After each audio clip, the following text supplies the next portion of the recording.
রাসূল সাল্লাল্লাহু আলাইহি সাল্লাম বলেন, মান উল্লিয়া ইসনাইনে ফাকাত যুবহা বেগাইরি সিকিন, কাউকে যদি দুইজনের দায়িত্ব দিয়ে দেওয়া হয়, দুইজনের নেতা করা হয়, তাহলে তাকে ছুরিবিহীন জবেহ করা হলো।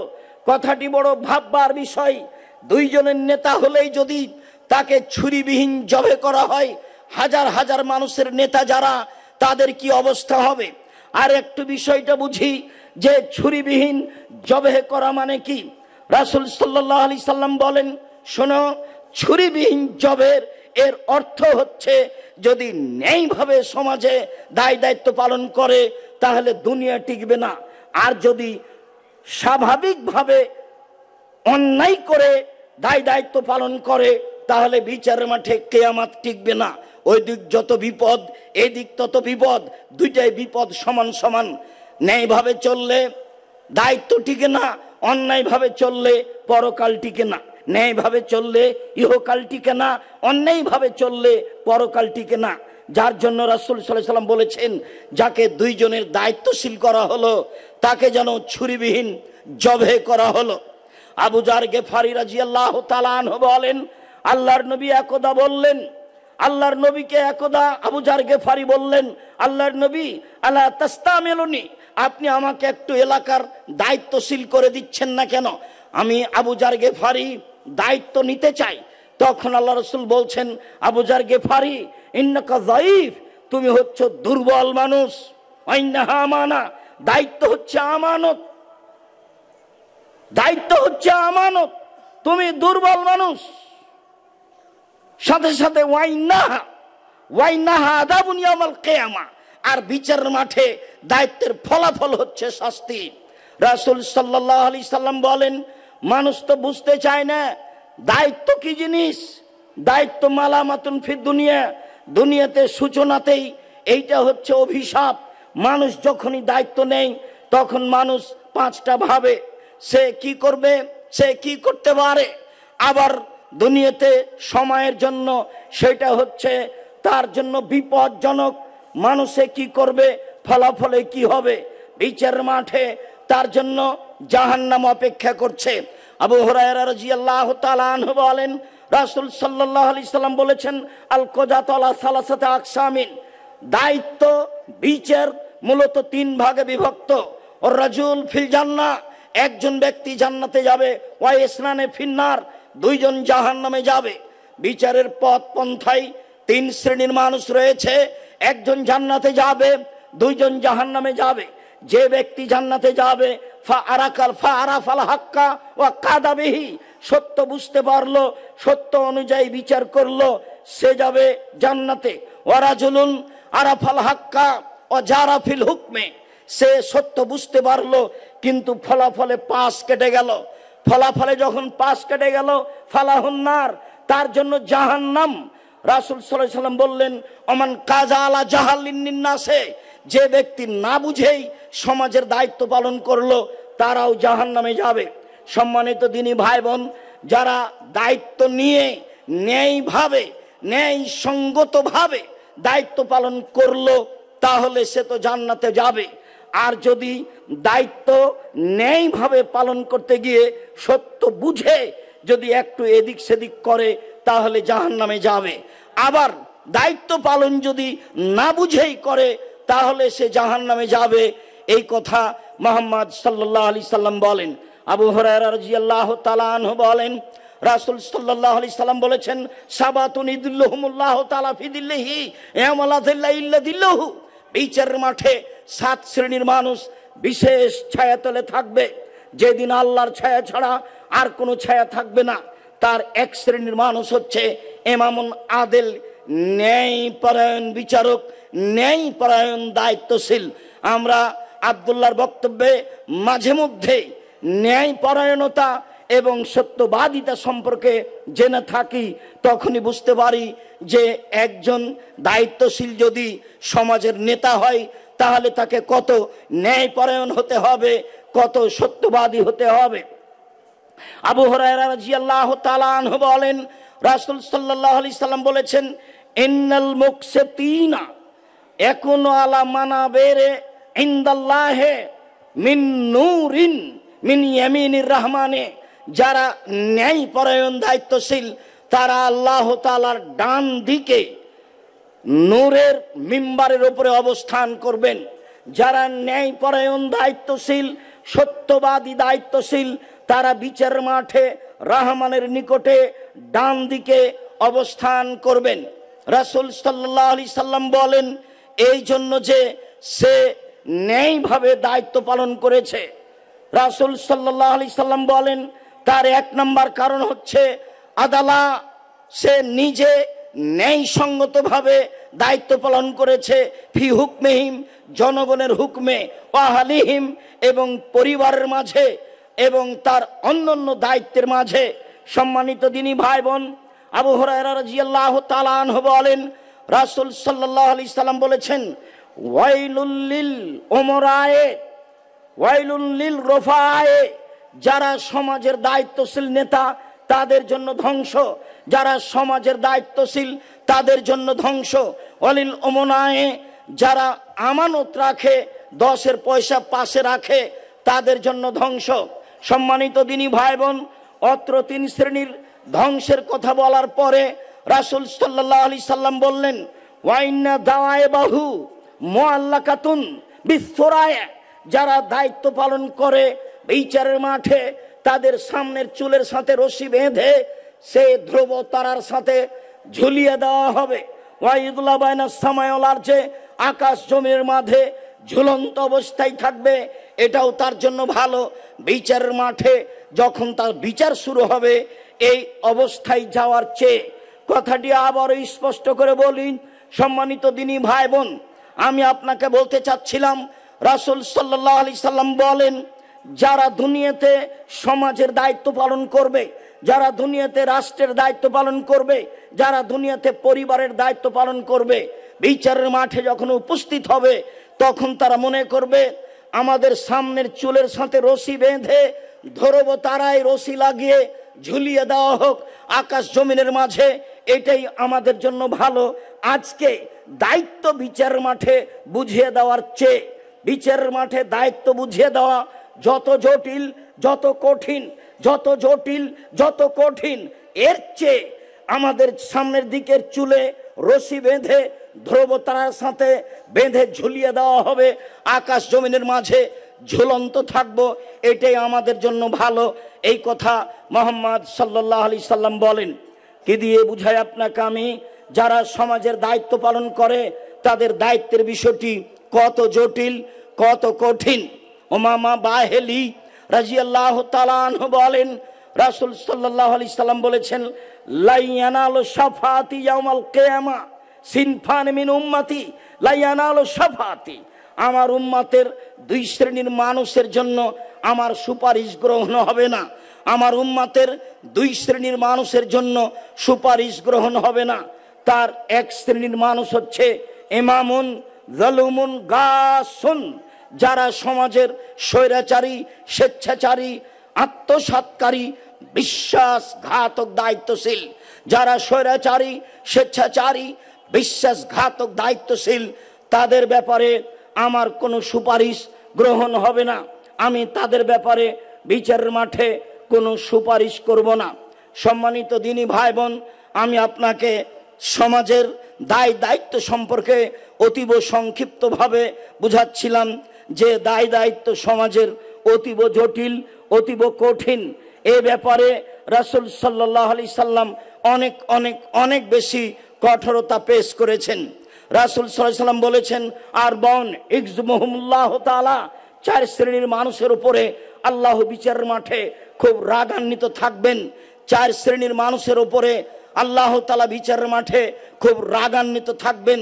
তার 1 শ্রেণীর মানুষ হচ্ছে আল বাইয়াউল হাল্লাফ, মিথ্যা কথায় ব্যবসা করে যে, মিথ্যা কথায় ব্যবসা করে যে, তার উপরে আল্লাহ বিচারের মাঠে অসন্তুষ্ট থাকবেন। ওয়াল ফাতাল খাত্তার, যারা আত্ম অহংকারী গৌরবী যুবক, যারা সমাজকে মানে না, সমাজকে উপেক্ষা করে চলে, মানুষকে মানুষ মনে করে না, এরা বিচারের মাঠে আল্লাহর নিকটে সবচেয়ে খারাপ মানুষ বলে গণ্য হবে। 3, রাসূল সাল্লাল্লাহু আলাইহি সাল্লাম বলেন, ওয়াসাইখু জানি, বিচারের মাঠে সবচেয়ে ওই সব মানুষও খারাপ হবে যারা বেশি বয়সে জেনা করে। বেশি বয়সে জেনা করে যারা, তারা আল্লাহর নিকটে খুব ঘৃণিত মানুষ হবে, এই কথা রাসূল সাল্লাল্লাহু আলাইহি ওয়াসাল্লাম বলেন। তারপরে বলেন আল ইমামুল জায়ের, যারা অন্যায়ভাবে সমাজের দায়িত্ব পালন করে, স্বেচ্ছাচারিতায় স্বৈরাচারী অবস্থায় দায়িত্ব পালন করে, তাদের অবস্থা বিচারের মাঠে খুব বেশি কঠিন হবে। চেয়ারম্যান, মেম্বার, এমপি, মন্ত্রী, যে কোনো পদের লোক, হেডমাস্টার, হেড মাওলানা, প্রিন্সিপাল, জেল সুপার, যারা যেখানে দায়িত্বে রয়েছেন, এদের দায়িত্বের বিষয়টি যদি সামান্যতম 19-20 হয়ে থাকে, তাহলে বিচারের মাঠে আল্লাহ তাআলা তাদের উপরে খুব বেশি অসন্তুষ্ট থাকবেন। আবু সাঈদ খুদরি রাদিয়াল্লাহু তাআলা আনহু বলেন, রাসূল সাল্লাল্লাহু আলাইহি সাল্লাম বলেছেন, পৃথিবীর মানুষ শুনে রেখো, আফজালুল জিহাদ মান কালা কালিমাতা হাক্কিন ইনদা সুলতানিন জায়ের, সবচেয়ে উত্তম জিহাদ হচ্ছে, সবচেয়ে উত্তম জিহাদ হচ্ছে যে স্বৈরাচারী, স্বেচ্ছাচারী, দাম্ভিক নেতার সামনে সত্য কথা বলতে পারে। যে ব্যক্তি স্বৈরাচারী, স্বেচ্ছাচারী, দাম্ভিক, দায়িত্বশীলের সাথে বিশ্বাসঘাতক, আত্মসাৎকারী দায়িত্বশীলের সামনে সত্য কথা বলতে পারে, সে হলো সবচেয়ে উত্তম মুজাহিদ। আবু হুরায়রা রাদিয়াল্লাহু তাআলা আনহু বলেন, রাসূল সাল্লাল্লাহু আলাইহি ওয়াসাল্লাম বলেছেন, সাইয়্যিদুশ শুহাদায়ে হামজা ইবনে আব্দুল মুত্তালিব, পৃথিবীতে যত মানুষ শহীদ হয়েছেন সবার সর্দার হচ্ছেন হামজা ইবনে আব্দুল মুত্তালিব। তারপরে রাসূল সাল্লাল্লাহু আলাইহি ওয়াসাল্লাম বলেন, ওয়া রাজুলুন কামা ইলা ইমামিন জায়ের ফামারাহু নাহু ফাকাতালাহু, ওই ব্যক্তিও হামজা রাদিয়াল্লাহু তাআলা আনহুর সাথে শহীদ হিসাবে বিচার মাঠে সবচেয়ে সম্মানী মানুষ হবেন। যে ব্যক্তি স্বৈরাচারী, স্বেচ্ছাচারী, দাম্ভিক নেতার পাশে দাঁড়ালো, তাকে ভালো কাজের আদেশ করলো, মন্দ কাজের নিষেধ করলো, সেই শাসক, সেই দায়িত্বশীল তাকে হত্যা করলো, এই ব্যক্তি বিচারের মাঠে হামজা রাদিয়াল্লাহু তাআলা আনহুর সাথে থাকবেন, এই কথা মুহাম্মদ সাল্লাল্লাহু আলাইহি সাল্লাম বলেন। সম্মানিত দিনী ভাই বোন, আমি আপনাকে হয়তোবা বিষয়টি ভালোভাবে স্পষ্ট করতে পারছি না। রাসূল সাল্লাল্লাহু আলাইহি সাল্লাম বলেন, বিচারের মাঠে সবচেয়ে দামি সম্মানী শহীদ হবেন হামজা রাদিয়াল্লাহু তাআলা আনহু। তারপরে ওই ব্যক্তিও হামজার সাথে থাকবেন যে ব্যক্তি স্বৈরাচারী, স্বেচ্ছাচারী, স্বেচ্ছাচার, দাম্ভিক, অহংকারী এইসব লোকের সামনে দাঁড়ালো এবং তাকে ন্যায় উপদেশ দিল, তারপর সে তাকে হত্যা করলো, এই ব্যক্তিও হামজা রাদিয়াল্লাহু তাআলা আনহুর সাথে থাকবেন বিচারের মাঠে, এই কথা মুহাম্মদ সাল্লাল্লাহু আলাইহি সাল্লাম বলেন। রাসূল সাল্লাল্লাহু আলাইহি সাল্লাম বলেন, বিচারের মাঠে 3 শ্রেণীর মানুষের ধ্বংস সুনিশ্চিত। তার এক শ্রেণীর মানুষ হচ্ছে জল্লাতুল আলেম, ভ্রান্ত আলেম যারা, যেসব আলেম ধর্ম বিকৃত করে খায়, ধর্ম বেচে খায়, এই কথা রাসূল সাল্লাল্লাহু আলাইহি সাল্লাম অন্য জায়গাতে এভাবে বলেছেন, পৃথিবীর মানুষ শুনে রেখো, ইন্নী লা খাওয়াফা আলা উম্মতি, আমি আমার উম্মতের উপরে 3টে বিষয় আশঙ্কা করি। পৃথিবীর মানুষ শুনে রেখো, আমি আমার উম্মতের ব্যাপারে 3টি বিষয় আশঙ্কা করি। 1, আইম্মাতা মুদিল্লিন, ভ্রান্ত হুজুর হিসাবে ধর্ম বেচে খাই, এইসব আলেমদেরকে আমি বেশি আশঙ্কা করি। তারাই ধর্মের ক্ষতি করবে, তারাই রক্ষক হিসাবে ধর্মকে ভক্ষণ করবে, জাতির সামনে বিকৃত ধর্ম পেশ করবে। এরপরে তিনি বলেন, দ্বিতীয় শ্রেণীর মানুষ হচ্ছে সাতাবদ মিন কাবাইলে মিন উম্মতি আয়াল আওসান, আমার উম্মত মূর্তি পূজা করবে এ আশঙ্কা করি। সাতালতাহেকো কাবাইলু মিন উম্মতি বিল মুশরিকিন, আমার উম্মত হিন্দুদের সাথে মিশে যাবে এ আশঙ্কা করি। পৃথিবীর মানুষ, আমি তোমাদের সামনে 3টি আশঙ্কা পেশ করে গেলাম। 1, ভ্রান্ত হুজুর। 2, আমার উম্মত মূর্তি পূজা করবে। 3, আমার উম্মত হিন্দুদের সাথে মিশে যাবে। অত্র হাদিসে রাসূল সাল্লাল্লাহু আলাইহি সাল্লাম বলেন, 3 শ্রেণীর মানুষের জন্য বিচারের মাঠ হবে ভয়াবহ। তার 1 শ্রেণীর মানুষ হচ্ছে ভ্রান্ত হুজুর, তার 1 শ্রেণীর মানুষ হচ্ছে ইমামুন জায়ের, স্বৈরাচারী, স্বেচ্ছাচারী, অহংকারী, দাম্ভিক দায়িত্বশীল, যে যেখানে মিথ্যা কথায় দায়িত্ব পালন করবে, যে যেখানে স্বার্থপরতায় দায়িত্ব পালন করবে তারাই বিচারের মাঠে সবচেয়ে ঘৃণিত মানুষ হবে বলে রাসূল সাল্লাল্লাহু আলাইহি সাল্লাম বলেন। সম্মানিত দিনী ভাই বোন, যেহেতু আমার পাশে সুদক্ষ, সুযোগ্য, সুপণ্ডিত, সবার পরিচিত মানুষ এহসান এলাহি জহির রাহিমাহুল্লাহ, আল্লাহুম্মা গফির লাহু ওয়ারহামহু, তার সুসন্তান, সুদক্ষ সন্তান আমাদের সামনে, আমাদের পাশে অবস্থান করছেন ইবতেসাম এলাহি জহির। আমরা দুপুরের সময় জুমার খুতবার পরেই তার কণ্ঠের উঁচুতা, তার গতিবিধি আঁচ করেছি। আমাদের সামনে দেখে তিনি তখনই কিছু কথা বলতে চেয়েছিলেন এবং বলে গেছিলেন, রাতে আপনাদের সাথে আমার আবারও সাক্ষাৎ হবে। মর্মে তিনি উপস্থিত হয়েছেন। আমরা তার উঁচু কণ্ঠে অতীব গুরুত্বপূর্ণ বক্তব্য শুনবো ইনশাআল্লাহ। তিনি ভাই বোন, আমি আজকে জুমার খুতবায় কতগুলি কথা শেষে বলতে চেয়েছিলাম, তা বলা হয়নি। এখন দু একটু কথা বলে রাখি এবং ছেলেদেরকে আমি প্রস্তুতি নেওয়ার জন্য বলি। মনে রাখা ভালো হবে, আপনার মনে রাখা ভালো হবে, পৃথিবীর মানুষ, দেশবাসী, পৃথিবীর বাঙালি মনে রাখবেন, আমি আব্দুর রাজ্জাক বিন ইউসুফ জাতির সামনে ওয়াদা করে আসছি দীর্ঘদিন থেকে। আমার মনে বড় সাধ, আমি এই দেশের মাটিতে উন্নত মানের প্রতিষ্ঠান গড়বই গড়ব ইনশাআল্লাহ, যেখানে ছেলে মেয়ে বাংলা, ইংরেজি, আরবি উন্নত মানের শিক্ষা অর্জন করে জাতির অন্যায়ের বিরুদ্ধে লড়বে মুখে কলমে মিডিয়ায়। সেই সুবাদেই প্রতিষ্ঠান গড়ে জীবন বাজি রেখে চেষ্টা চালিয়ে যাচ্ছি। শিরক মুক্ত প্রতিষ্ঠান জামিয়া সালাফিয়া, বিদআত মুক্ত প্রতিষ্ঠান জামিয়া সালাফিয়া, দল মুক্ত প্রতিষ্ঠান জামিয়া সালাফিয়া, সংগঠন মুক্ত প্রতিষ্ঠান জামিয়া সালাফিয়া, হিংসা মুক্ত প্রতিষ্ঠান জামিয়া সালাফিয়া। দেশের সর্ববৃহৎ আয়তনে, শিক্ষক সংখ্যায়, ছাত্র সংখ্যায়, সব দিক দিয়ে আলহামদুলিল্লাহ বড় প্রতিষ্ঠান জামিয়া সালাফিয়া। জামিয়া সালাফিয়া বৈদেশিক কোনো সরকারি সহযোগিতায় চলে না। জামিয়া সালাফিয়া কোনো সংস্থা দিয়ে চলে না। জামিয়া সালাফিয়া কোনো সরকারি অনুদানে চলে না। জামিয়া সালাফিয়া কোনো বিত্তশালী দিয়ে চলে না।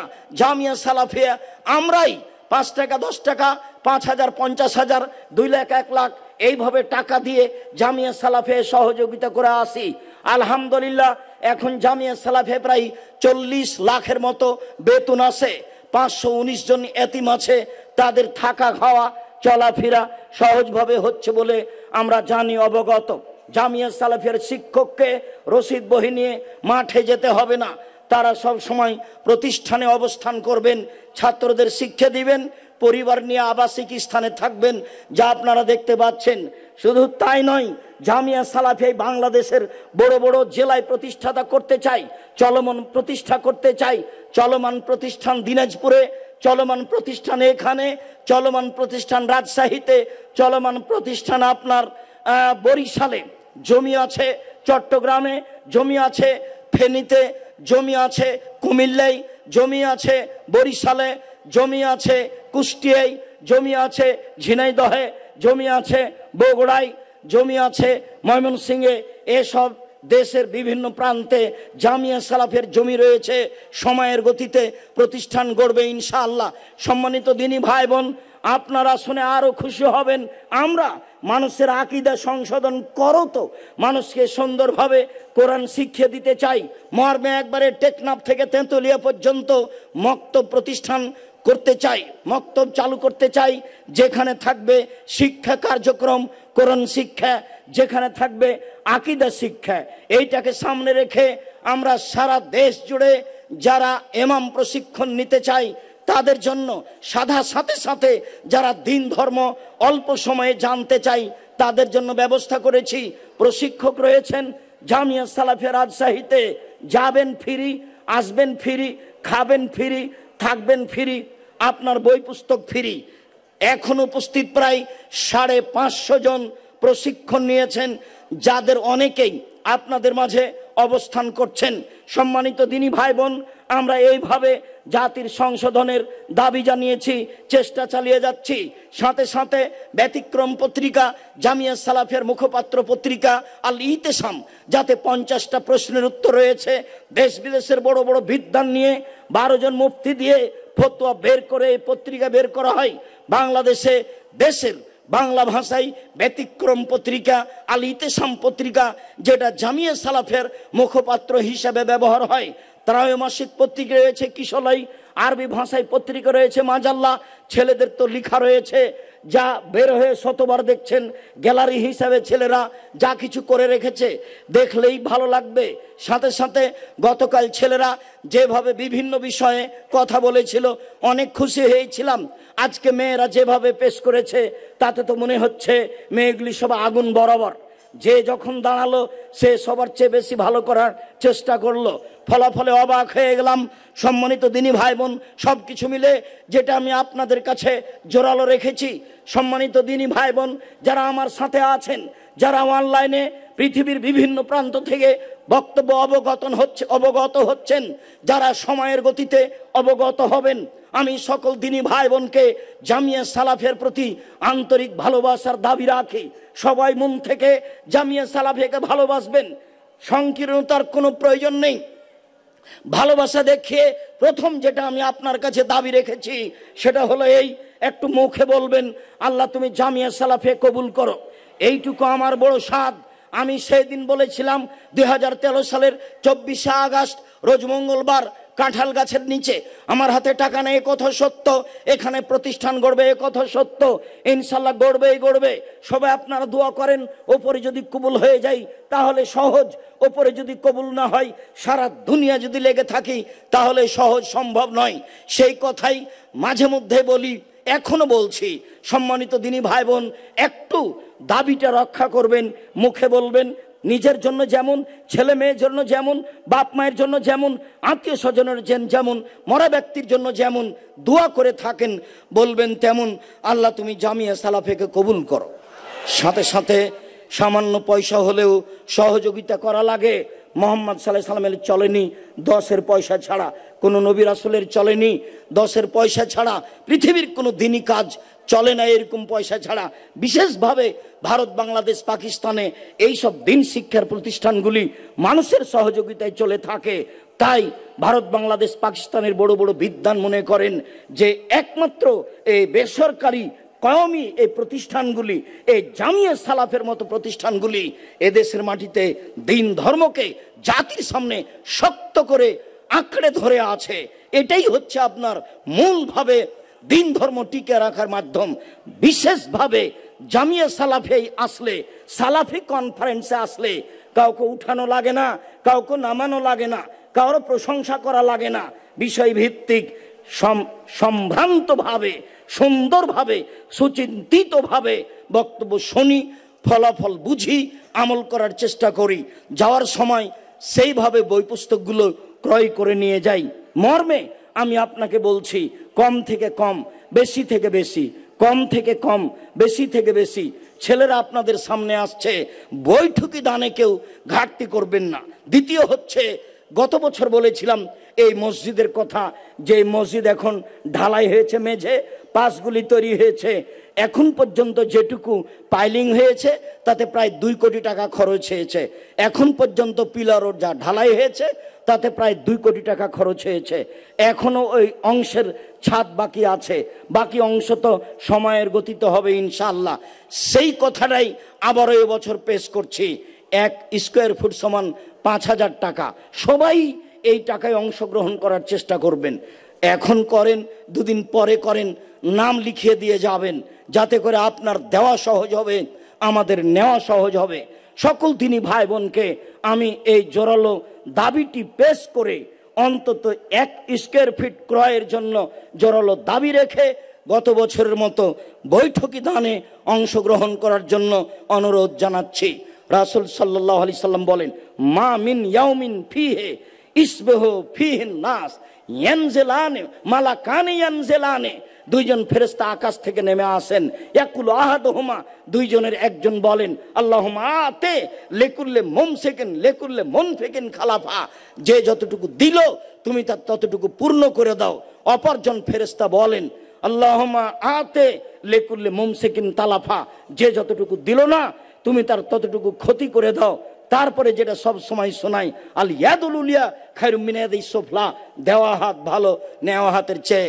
ছেলেরা তোমরা মাঠে যাও, আমিও আপনাদের সাথে অংশগ্রহণ করছি। যারা এখানে স্টেজে আছি তারাও সবাই অংশগ্রহণ করব। আমি আপনাদের অনুরোধ জানাচ্ছি, অবশ্যই নিজের কাছে তাৎক্ষণিক না থাকলে, যদি নিজের কাছে তাৎক্ষণিক না থাকে তাহলে কারো কাছ থেকে 10 টাকা নিয়ে, আমি 10 টাকার কথা বলি তাই আপনাকে 10 টাকাই দিতে হবে এ কথা নয়। আমি তো বলি এই কথা যে পতিতালয়ের মহিলা যদি কুকুরকে পানি পান করে জান্নাত পেতে পারে, জামিয়া সালাফের মতো নিঃস্বার্থপর প্রতিষ্ঠানে, শিরক মুক্ত প্রতিষ্ঠান, বিদাত মুক্ত প্রতিষ্ঠানে 10 টাকা দান করলে জান্নাত হবে ইনশাআল্লাহ।